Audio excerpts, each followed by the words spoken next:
University اچھے ادب کی یہ خصوصیت کہ وہ ایک خاص دور ایک خاص جغرافیہ خطے میں پیدا ہونے کے باوجود ہر ملک اور ہر دور کی چیز ہوتا ہے افاقیت کہلاتی ہے۔ افاقیت دراصل لفظ افاق کی اسم کیفیت ہے۔ افاق افق کی جمع ہے جو عربی زبان میں آسمان کے کنارے عالم اور جہان کے معنی میں استعمال ہوتا ہے۔ انگریزی زبان میں افاقیت کے لیے یونیورسلٹی کی اصطلاح رائج ہے۔ بقول پروفیسر انور جمال انسانی جذبوں اور احساسات کا ایسا فنی اور جمالیاتی اظہار جو جغرافیائی اور مقامی حدود سے مادر ہو کر کل نوع انسان کے تجربات کی ترجمانی کرے افاقیت کہلاتا ہے۔ شعر و ادب میں افاقیت کا ظہور دو وجوہات کی بنا پر ہوتا ہے۔ نمبر 1، افاقی ادب زبان و مقام کی قید سے آزاد ہوتا ہے۔ زمان سے مراد وقت یا زمانہ جس میں کوئی فن پارہ تخلیق ہوتا ہے، جبکہ مکان سے مراد وہ خطہ جہاں کوئی تخلیق وجود پاتا ہے۔ شیکسپیئر نے انگلستان اور شیخ سعدی نے ایران میں آج سے کئی سو سال پہلے اپنی زندگی کے تجربات کو ادب کا پیکر عطا کیا تھا، مگر آج بھی گلستان اور بوستان اسی شوق سے پڑھے جاتے ہیں۔ وقت کی رفتار نے آج بھی ان تخلیقات کو زنگ آلود نہیں کیا۔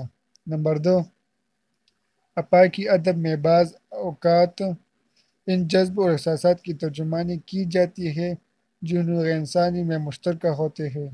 اس وجہ سے ہم میر غالب مومن اقبال کی شاعری میں دلچسپی لیتے ہوئے ان کے اشعار پر سر دھنتے ہیں اور واہ واہ اور آ کرتے ہیں۔ ان کے پاس کوئی جادو کی چڑی نہیں ہوتی، بلکہ وہ ہمارے ان جذبات کو مرتعش کرتے ہیں جو مشترک ہو۔ حسن، خیر،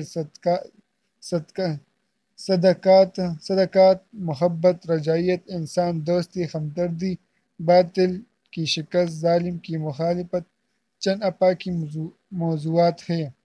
لہٰذا کوئی شاعر خواہ وہ جہاں کہیں بھی بیٹھ کر لکھے، جب بھی ان موضوعات پر ہامہ رسائی کرے گا تو ہر بندہ کہہ اٹھتا ہے، میں نے یہ جانا کہ گویا یہ بھی میرے دل میں ہے۔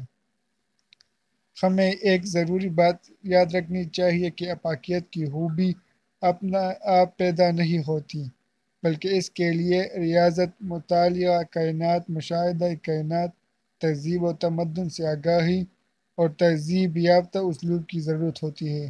شاید یہی بات تھی کہ الطاف حسین خالق کو کہنا پڑا، خشک سیر و تن شاعر میں لہو ہوتا ہے، تب نظر آتی ہے ایک مصرع عطر کی صورت۔ افاقیت کے لیے ذیل کے اشعار بطور مثال ہیں: ہزاروں خواہشیں ایسی کہ ہر خواہش پہ دم نکلے، بہت نکلے میرے ارماں لیکن پھر بھی کم نکلے۔ غالب کا یہ شعر ہے۔ ہمیں یقین ہے کہ ہم ہے چراغ آخری شب، ہمارے بعد اندھیرا نہیں اجالا ہے۔ انسان کی ذات سے ہے خدائی کے کھیل، ہاں بازی کہاں بساط پہ گر شاد نہیں ہے۔ خواجہ میر درد۔